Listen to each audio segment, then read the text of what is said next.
اپنے خط سے جمعیت علماء کا ایک پیسہ کیا پھوٹی کوڑی بھی نہیں لگی.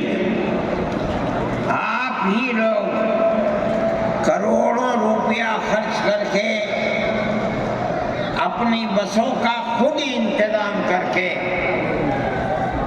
یہاں تشریف لائے دعوت پر اور آ کر بیٹھے. جمعیت علماء ہند کے خدام کے دل میں اس کی بڑی قدر ہے.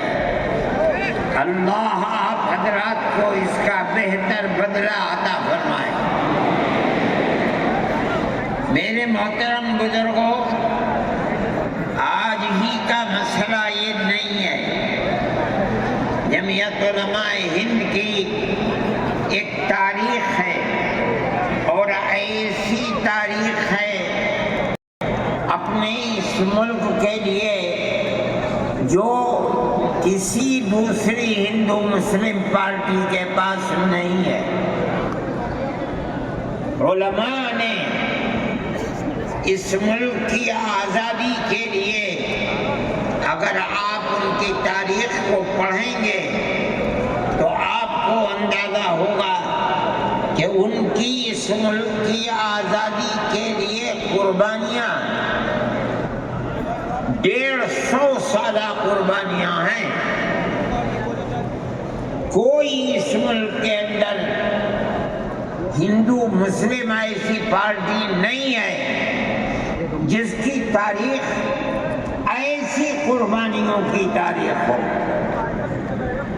حضرت شاہ عبدالعزیز صاحب محدث دہلوی نے 1803 میں آواز بلند کی تھی کہ ہمارا ملک غلام ہو گیا.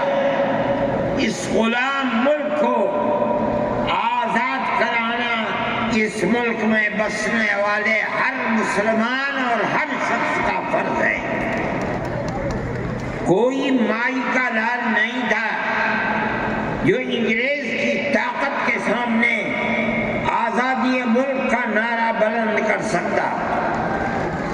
ایک مسلمان عالم دین نے اسی دلی کے اندر اس نعرے کو بلند کیا. اس کی جائیداد قرق کر لی گئی، اس کے مدرسے کو دفن کر دیا گیا، اس کو دلی بدر کر دیا گیا. لیکن یہ مسلمان ایسے نہیں تھے جو کسی ملک کے پیسے یا اس کی سطوت اور اس کی طاقت کے سامنے سر جھکا دیتے. جو انہوں نے اپنا موقف اختیار کیا تھا پتھر کی چٹان کی طرح، اسی طرح اس موقف پہ اوپر کھڑے رہے. سب سے پہلا جہاد سن 1932 کے اندر ہوا. ہندوستانی لوگ تو جانتے بھی نہیں، اور اس کے اندر لوگ مر گئے، ختم ہو گئے. شاہ عبدالعزیز صاحب کے رشتے کے، ان کے قریب، ان کے اولاد میں شاہ اسماعیل شہید اور رائے بریلی کے شاہ احمد شہید، دونوں کے دونوں ختم ہو گئے، شہید ہو گئے بالا کوٹ کے میدان میں. لیکن پیچھے نہیں ہٹے. وہ لوگ جو بچ کر آئے تھے سن 1857 میں پھر جہاد کر دیا، اور اس کے اندر صرف اسی دلی کے اندر 33,000 مسلمان شہید کیے گئے، اور لال قلعے سے لے کر جامع مسجد تک درختوں کے اوپر ان کی لاشوں کو لٹکا دیا گیا. یہ مسلمان کی تاریخ ہے، علماء کی تاریخ ہے. بتائیں کون ہے جس کی زندگی کے اندر یہ تاریخ مل سکتی ہے؟ میں کہتا ہوں، لاکھوں آدمی کے سامنے کہتا ہوں، کوئی مائی کا لال ہے جس نے اس ملک کی اس طرح خدمت کی ہو جس طرح مسلمان علماء نے خدمت کی ہے؟ میرے بھائی، جمعیت علماء انہی مجاہدین کی بنائی ہوئی جماعت ہے ہم تو ان کے جوتے سیدھے کرنے والے ہیں، ہمارا کیا کام ہے؟ ایک ہی کام ہے کہ انہوں نے جو جمعیت کی بنیاد کے اندر ہندو مسلم اتحاد اور ملک کے ہر بسنے والے کو ایک پیغام دیا تھا پیار و محبت کا، ہم اسی پیغام کو لیے بیٹھے ہوئے ہیں۔ ہمارا کام صرف اتنا ہے، دنیا توڑنا چاہتی ہے، حکومتیں برباد کرنا چاہتی ہیں، فرقہ پرست ذہنیت آگ لگانا چاہتی ہے، یہ نعرہ دینا چاہتی ہے کہ ہندو الگ، سکھ الگ، مسلمان الگ۔ ہم کہتے ہیں نہیں، ہندو مسلم سکھ عیسائی بھائی بھائی۔ یہ ہمارا پیغام نہیں ہے، ان بزرگوں کا پیغام ہے جنہوں نے پھانسیوں کے تختوں کو چوما، اپنے اس ملک کے لیے چوما ہے، اس کی آزادی کے لیے چوما ہے۔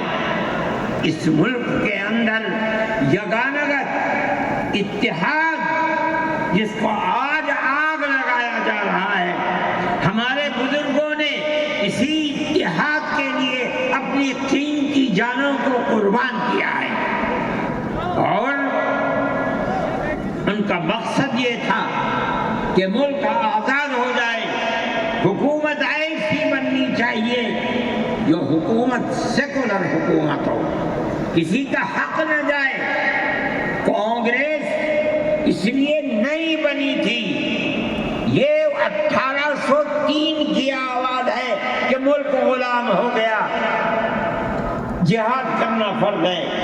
کانگریس کا تو وجود بھی نہیں تھا، کانگریس تو 28 دسمبر 1985 کو بنی ہے، اور اس کا پہلا اجلاس بمبئی کے اندر ہوا ہے۔ آپ لوگ سمجھیں اس کو، کانگریس ملک کو آزاد کرانے کے لیے نہیں بنی تھی، کانگریس کی تجویز موجود ہے۔ وہ کہتے ہیں کہ ہندو مسلم ملک کے بسنے والوں کی اس جنگ و جدال سے دو جہاد، سن 32 کا 1857 کا، اس جہاد کے نتیجے میں جو برطانیہ کی حکومت اور ہندوستان کی حکومت میں دوری پیدا ہو گئی ہے، کانگریس کا مقصد تھا کہ اس دوری کو ختم کر دیا جائے، ملک کو اپنے گردن سے زنجیر غلامی کی نکال کر توڑ دیا جائے، کانگریس کا مقصد نہیں تھا۔ میں آپ سے کہتا ہوں یہ بات ہے، اور کانگریس کی تجویز میں موجود ہے، کوئی اس کی تردید نہیں کر سکتا۔ کسی نے حضرت گنگوہی رحمت اللہ علیہ سے پوچھا کہ ایک جماعت بنی ہے جو ہندوؤں نے بنائی ہے انگریز کے ساتھ مل کر، کیا مسلمان اس جماعت میں شریک ہو سکتا ہے؟ حضرت نے فتویٰ دیا اور یہ کہا کہ جس طرح اپنے کاروبار میں ہندو مسلمان شریک ہو سکتا ہے، اسی طرح اس پارٹی کے اندر بھی ہندو مسلمان شریک ہو سکتا ہے، بشرطے کہ دین کو کوئی نقصان نہ پہنچے۔ اس فتوے کا نام ہے نصرت الابرار، جو پرانی مکتبیں ہیں، لائبریریاں ہیں، یہ آج بھی وہاں موجود ہے۔ یہ صرف فتویٰ نہیں ہے، یہ اس لیے ہے کہ یہ اشارہ ہے کہ مسلمانوں کو کانگریس کے ساتھ شریک ہونا چاہیے، اور کانگریس کے اس نظریے کو بدلنا چاہیے، کانگریس کے اندر مستقل غلامی کی زنجیر کو توڑنے کے لیے اور انگریز کے ساتھ جہاد کرنے کے لیے تیار کرنا چاہیے۔ مسلمان جوخ در جوخ اس کے اندر شریک ہوئے، کانگریس کے اس نظریے کو بدل دیا اور کانگریس کو ملک کی آزادی کے لیے کھڑا کر دیا۔ یہ مسلمان کا، علماء کا، جمعیت علماء کا کردار ہے۔ کوئی مانے نہ مانے، تاریخ میں لکھی ہوئی چیزیں ہیں، ہم سے پوچھے ہم وہ تاریخ کی لکھی ہوئی چیزیں لیں گے، ہماری تاریخ تاریخ کو مٹا دیا گیا۔ وہ طبقہ جو آج ملک کے اندر اسلام اور مسلمانوں کو دفن کرنا چاہتا ہے، وہ ہماری تاریخ کو دفن کرنے کے اندر کامیاب ہو گیا۔ مگر ہم کہتے ہیں یہ ہماری تاریخ ہے۔ میرے بھائی، ملک اسی طرح چلتا رہا، جیسے جیسے آزادی قریب آتی رہی، جمعیت علماء ہند وہ تنہا ایک جماعت تھی جو برابر موتی لال نہرو، جواہر لال نہرو، گاندھی جی سے یہ بات کہتی رہی کہ ہمیں ضمانت دو، ہم 143 سال ہیں ہماری زندگی، جہاد کی زندگی، ہمیں یہ ضمانت دو کہ ملک آزاد ہوگا تو اس کا کردار سیکولر کردار ہوگا، دستور سیکولر دستور ہوگا، جس کے اندر ہندو، مسلمان، سکھ، پارسی، عیسائی ہر ایک کو اپنے مذہب کے ساتھ جینے کا حق ہوگا اور حکومت کا کوئی مذہب نہیں ہوگا۔ ہمارے پاس تجویزیں موجود ہیں، برابر ہمیں مفتی کفایت اللہ صاحب جو جمعیت علماء کے اس وقت صدر تھے، نام لے کر ان کے پاس موتی لال نہرو، گاندھی جی، یہ لوگ اپنی ورکنگ کمیٹیوں کی تجاویز بھیجتے ہیں، مفتی صاحب کرم فرما، مفتی صاحب یہ ہے کہ ہمارا ملک جب آزاد ہوگا ہم گارنٹی دیتے ہیں کہ ملک سیکولر ملک ہوگا۔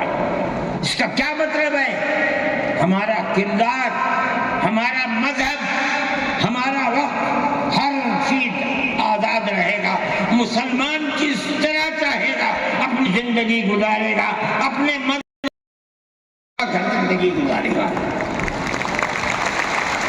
میں یہ بات صرف بھائی نہیں کہہ رہا ہوں، آپ غور سے اس تحریر کا ایک ایک لفظ ہے۔